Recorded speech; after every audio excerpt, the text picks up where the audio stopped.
Suspense.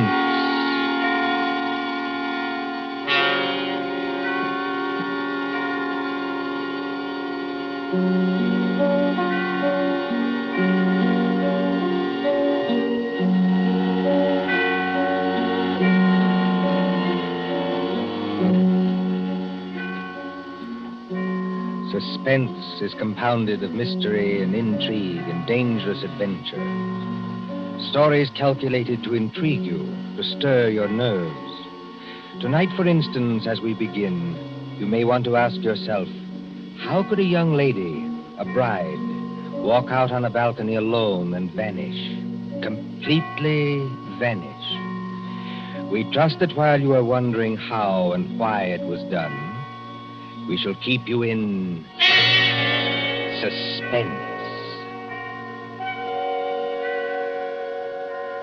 For Suspense, tonight CBS presents The Bride Vanishes by John Dixon Carr.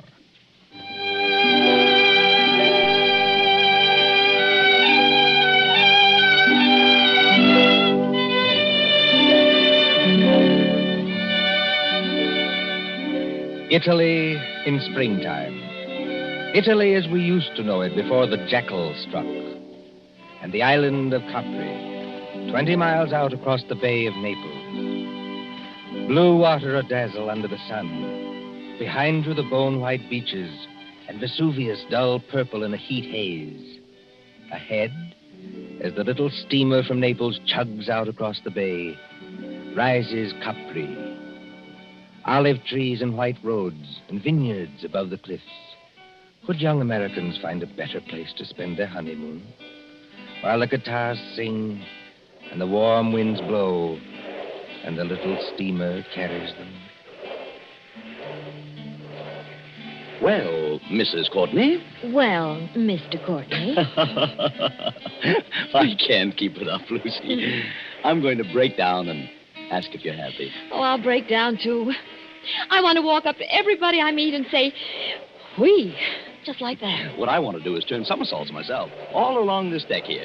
I want to say, I've been married to Tom Courtney for practically 2 weeks. And now we're going to have a villa at Capri for a month. Oh, Tom, I ought to be the happiest woman in the world. Only... You shivered. What's wrong?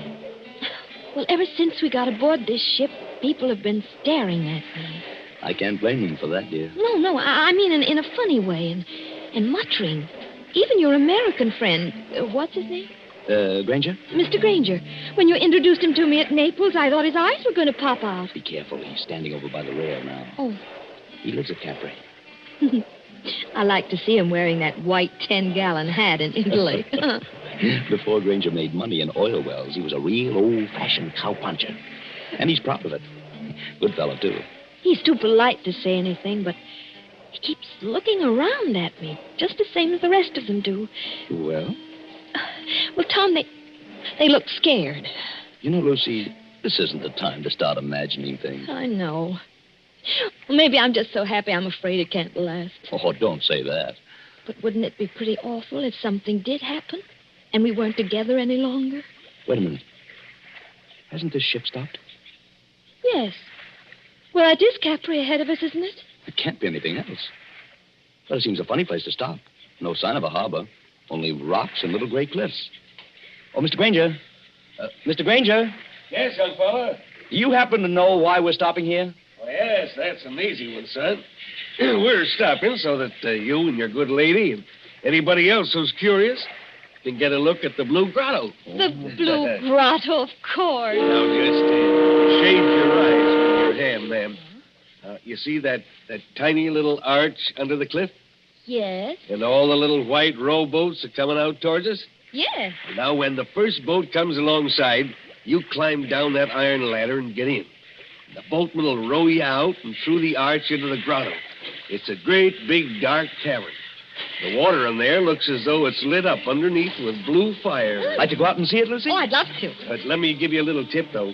The current's pretty fast out there. You'll go shooting under that arch like 60. Are we likely to upset? Oh, no, but the arch isn't as high as your head. When you see it coming, lie back flat in the boat.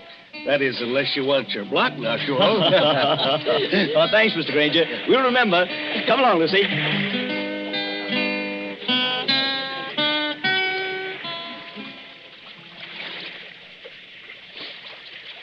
Easy on the ladder, Lucy. Don't look round yet. Oh, I'm all right, darling. And just as good a swimmer as you are. I'm in the boat now. Take one more step. Steady. Yeah, there you are. Now turn around facing the boatman and sit down here beside me. What's the matter with the boatman? Easy, man. Do you want to upset us? Sit down. You come back, yes?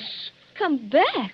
Well, I've never been here before in my life. Push off, man. Start rowing. The other boats are piling up behind you. You come back. Start rowing, can't you?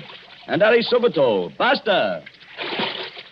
Tom, he can't take his eyes off us. I wish he'd watch out where he's rowing. You come to live at the Villa Borghese, yes? Tom, how does he know that? He's the lady. She is not dead. Dead? Of course she's not dead. What are you talking about? She never come to Capri before? Never. Then I tell you, she will disappear, just like the other one. Disappear? I rest my orders, and I tell you. Tom, aren't we moving rather fast? Yes, that's the entrance to the grotto ahead. I tell you, there was a lady so much like your own, Coptic back. Oh, it scared me. Now, look, old man, I don't want to teach you your business, but you've got your back to that grotto. Take a decent lady back where she come from. Do not take her to the Villa Borghese. Down, Lucy. Flat on your back. Down!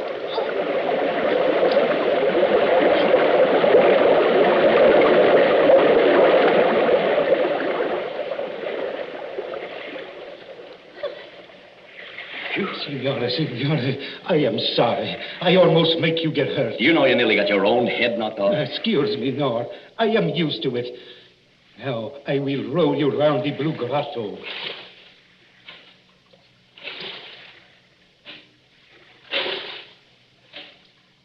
I don't think I like it much, Tom. Neither do I. Dark. Except for that blue light under the water. It's transparent. You can see the fishes swimming.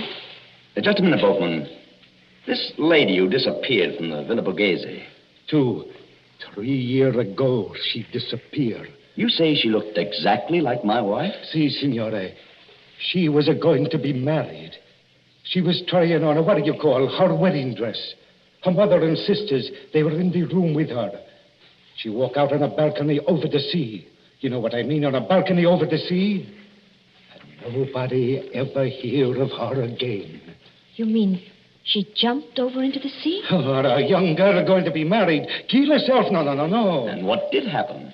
Over the back, I do not know. But sometimes they say you can meet her ghost in here.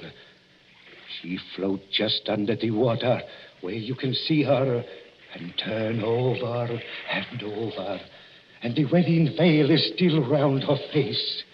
Tom, let's get out of here. You want to go, yes? Lucy, if this fellow's stringing us along... He's not stringing us along. Then somebody ought to know what this means. If we've inherited a haunted balcony where people disappear like soap bubbles, I say it's too much. Let's get back to our ship and talk to Granger. Yes, boatman, take us back.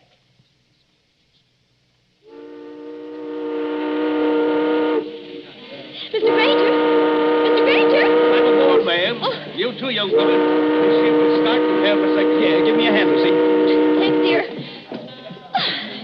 Oh, didn't anybody else go to the Blue Grotto? Well, ma'am, no. Not after they saw you go. It's all right.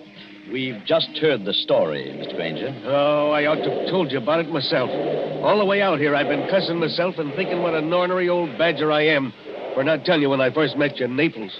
The girl did vanish then. By a first-rate miracle, yes. In broad daylight and within 20 feet of her mother and sisters. You don't look like a man who'd believe in miracles, Mr. Granger. Oh, I'm not, son. I'm just telling you what happened. But why is everybody so excited? Somebody must have thrown her off the balcony. Josephine Adams was all alone on a balcony 40 feet up a cliff, smooth as glass. She didn't fall. She wasn't thrown because there was no sound of a splash. And she didn't come back from the balcony because her mother and sisters were in front of the only door. Yet, within 15 seconds, 15 seconds, mind you, she just vanished. You believe that? Sure, I believe it, son. Why, it's a fact. Did you know the girl's family? Oh, very well. We've got a real English-speaking colony here. Oh, by the way, in about half a minute now, I'm going to show you your new home. Oh, can we see it here on the ship? Oh, sure you can, ma'am. It's on the edge of the cliff. Dr. Davis's house is on one side of it, and my shack's on the other. That's why I want to ask you a question. Of course. Ask anything you like. Well, I'm an old stager, ma'am, and not exactly up to the high-toned society around here, but do you trust me? Yes, I think so. Well, then, promise me something. Unless you're with somebody you do trust, keep away from that balcony. Do you honestly think there's danger? Or... I don't know, son. If I did, I wouldn't have to talk this way. Sounds like a dog barking. I thought I heard it before. What is? A big police dog. And led by a very handsome woman, if you ask me. Oh, Lord, here she is again. Who? The Countess. She lives in our colony. She looks like an American. You take your eyes off her, Tom Courtney. She is an American. Married a Count Parcheesi or something like that. Just call her Nellie. My dear Mr. Granger. Hello, Nellie. It's true. Everybody told me so, but I couldn't believe it until I saw her. She does look exactly like poor Josephine Adams. Just as small, just as dainty. Please, is everybody trying to give me the jitters? Nellie, I want you to meet some friends of mine. Oh, you don't need to introduce me. I know who they are. You're the nice young couple who've taken that villa. I'm Nellie Lucchese. Oh, yes. This is my dog, Tiberius, named after the wicked Roman emperor. You know who used to live at Capri? I must confess I'm terribly fascinated by wicked things. Aren't you, Mr. Courtney? Lucy, stop digging me in the ribs. I haven't done anything. No, and you're not going to. Tiberius seems to have taken quite a fancy to you, Mrs. Courtney. Oh. I've never known him to go to a stranger before. Well, I only wish I could borrow him. He might be a charm against... Oh, no, I don't know. We'll be at the harbor in a few minutes. Then you must let me drive you up to the villa. You won't be able to get any servants, I'm afraid, because they won't stay there. But you can camp out. Look, there's the villa. We're passing it now. Where? On the cliff, where I'm pointing. Wait a minute. Well, there must be some mistake. That's not the Villa Borghese. It sure is, son. That's a palace like all the other houses there. And I rented it furnished for about $25 a month. Can't you guess why you got it so cheap, son? If you take my advice, you'll turn around and go back to Naples by the next steamer. Harry Granger, don't be an idiot. Let's have some excitement. Let's have some excitement.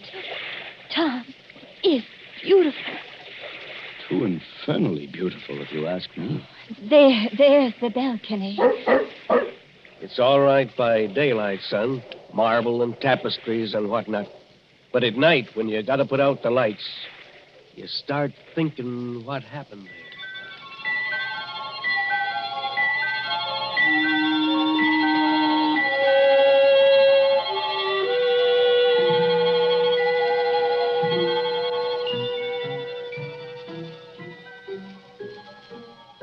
The moon over Capri makes a deathly daylight. You could see to read on that balcony if anyone went out there. Frosted glass doors open out on it from a big room on the ground floor. Two determinedly calm persons and a dog sit looking at each other. Lucy, stop it. Stop what? Stop looking over at that balcony. I'm sorry, darling. Why are we sitting here anyway? There's an outer room that's much more comfortable. It's like having a toothache. A very little toothache. I may be dense, Angel, but I don't follow you. You put your tongue against the tooth to see if it'll hurt. You know it will hurt, but you go on doing it just the same. That's us. Maybe you're right. Oh, Tom, did you ever think we'd have a lovely house like this? Yeah, the house is all right, yes. Then they have to go and spoil everything. Our honeymoon. With this blasted Tommy rod about... Tom, you're as jittery now as I was this afternoon. Oh, even Tiberius is jittery. Yes, I guess I am.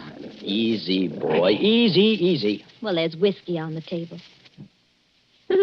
They call it Vicky here. Make yourself a drink. Oh, in a minute. Not just now. Lucy, there's nothing wrong with that balcony. Suppose you walked out there this minute. I've had a horrible longing to try it. Just because I know I shouldn't. Well, nothing could attack you. All you'd have to do would be to yell. That'd bring Mr. Granger out on his balcony like a shot. And the neighbor on the other side of us would... Well, who is on the other side, by the way? A loony doctor. A what? A specialist in brain diseases. Dr. Davis. He's English. Listen. It's somebody in the outer room. Easy, Tiberius. Easy. Tom, I'm afraid. It's all right, darling. You hold Tiberius's collar while I open the door. We don't want him to fly at anybody. We're going into the other room and stay there. Ready? Yes.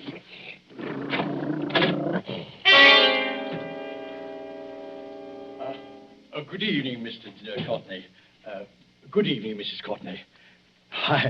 I'm no ghost, though you appear to regard me as one.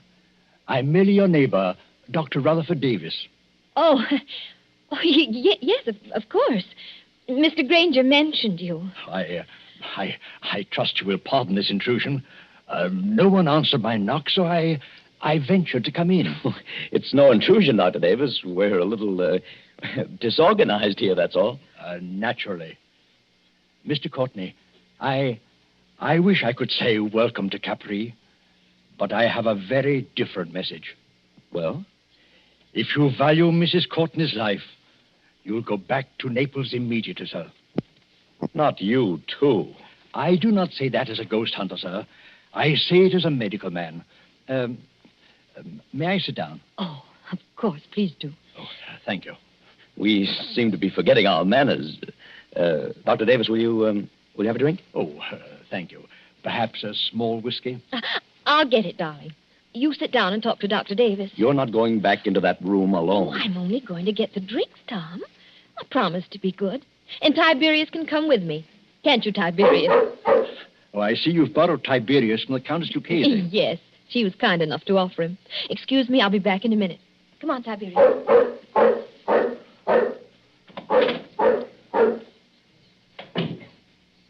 I hope this is all right, Doctor. No, sir. It is not all right. Your wife is in very great danger. But why? Because of that balcony? No. Because she looks exactly like the late Josephine Adams. I don't get it. Mr. Courtney, did you ever hear of paranoia? It's some kind of mental disease, isn't it? The paranoic begins by imagining that he or she is being persecuted by someone. First, he hears things. A voice in his brain whispers, "You'll be killed. You'll be killed. You'll be killed." He hears it in the tick of a clock, in the rattle of a train, in the footsteps on the street. There are holes in the walls through which his enemy is always watching. Invisible speaking tubes bring him messages. There are pains in his joints and nightmares of attempts to poison him. His brain bursts and he kills. He kills. He kills. Well, excuse me for speaking so strongly. But how does this affect us? Mr. Courtney, will you examine this sheet of paper? What is it? The fragment of a typewritten diary. I found it on the cliffs months ago. Don't ask me who wrote it. But I know there's a criminal lunatic on this island. He imagined that poor, inoffensive Josephine Adams was his enemy. So he killed her. Killed her? How? I don't know. And what happened to the girl's body? I'm not a detective, sir. The body was carried out to sea, perhaps, or washed along the cliffs and into the Blue Grotto to be lost. But don't you understand the danger to your wife? You're not suggesting that... To somebody's cracked brain, your wife is Josephine Adams, created all over again. Kill Lucy? It couldn't be done. It was done, my friend. Listen. It sounded like a dog howling. Mrs. Courtney is rather a long time in getting that whiskey. She wouldn't go near the balcony. She promised not to go out on the balcony. People do very perverse things, my friend, when they know they shouldn't. Lucy! Lucy! That seems to be Tiberius out on the balcony. I can't see anything else from here. She's gone. She's gone. She's gone.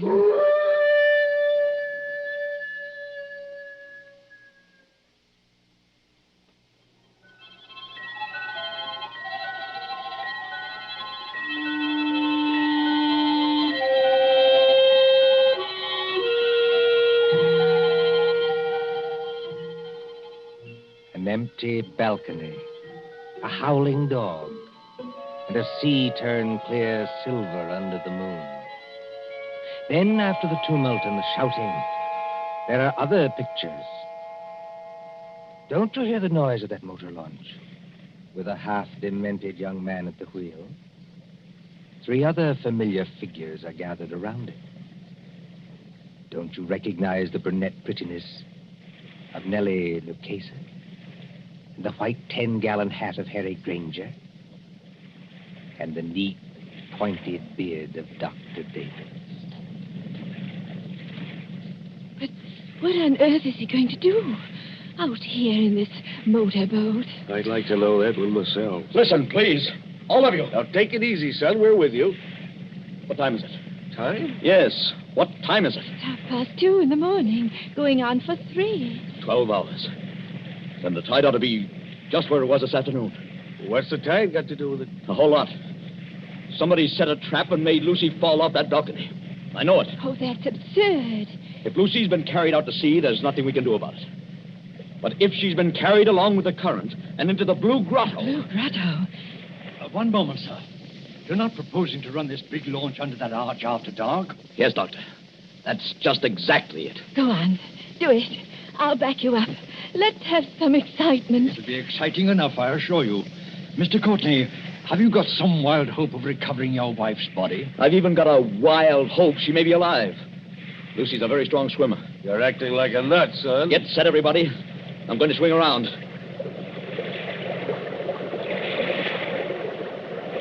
We're in the current now. Better hold tight. I've got to duck my own head when we go through. Everybody else squat down. I still protest against this. Don't you understand, Mr. Courtney? Get ready. Here we go.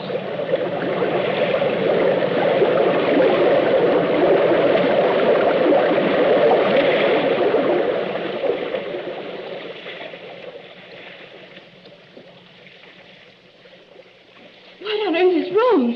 There's no Blue Grotto. It's as black as pitch. My dear Nellie, I kept trying to tell all of you.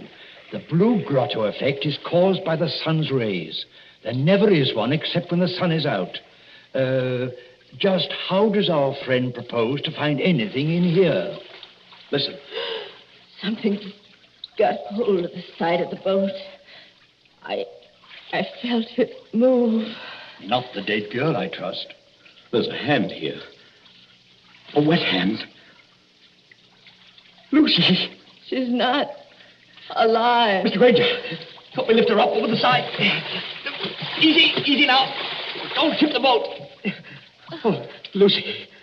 Lucy, are you all right? Tom. Are you all right, Lucy? Can you hear me? All right. I'm just exhausted.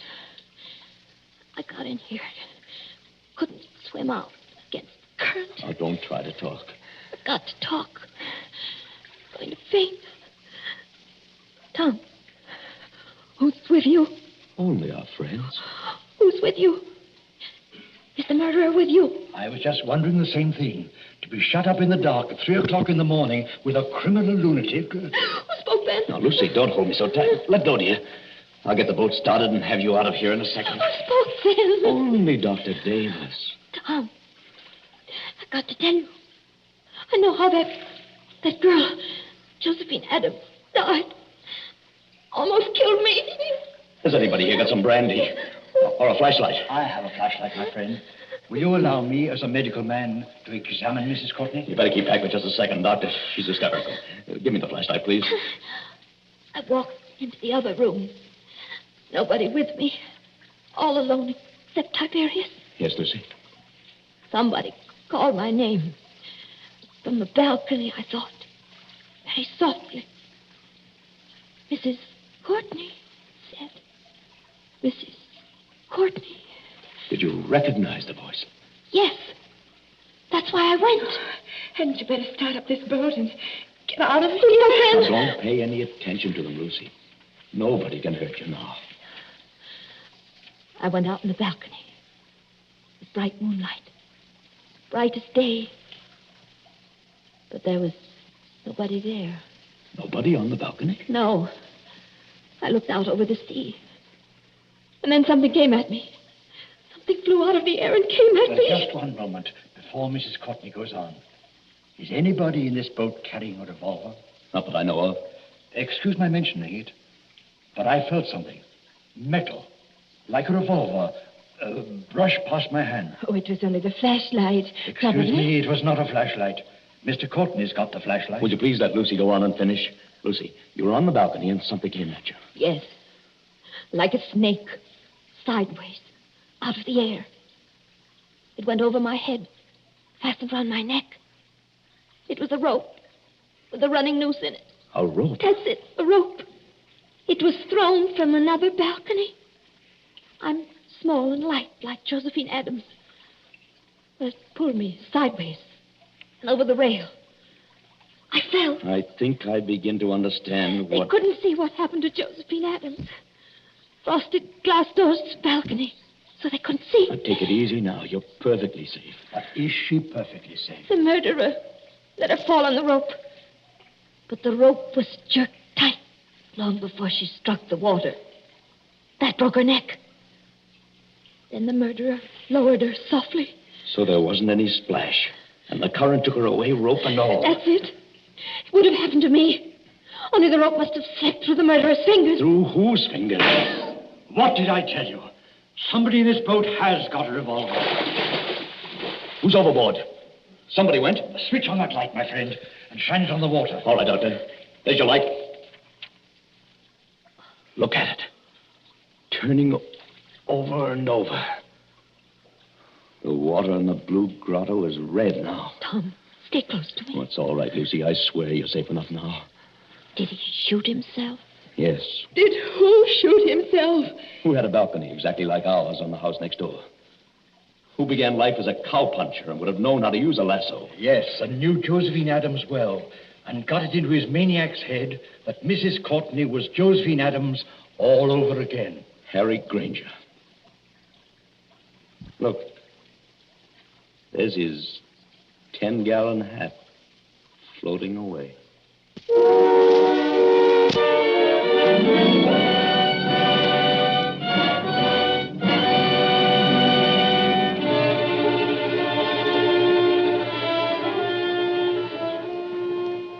And so ends The Bride Vanishes, a story of mysterious doings in the Isle of Capri.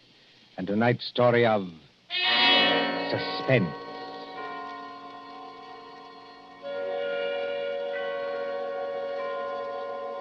Columbia presents these tales of mystery and intrigue and dangerous adventure for your relaxation and enjoyment. Next Tuesday, there'll be another in this series. Same hour, 9:30 Eastern Wartime. William Spear, the producer, John Dietz, the director, Alexander Semler, the composer-conductor, and John Dixon Carr, the author, are collaborators on Suspense.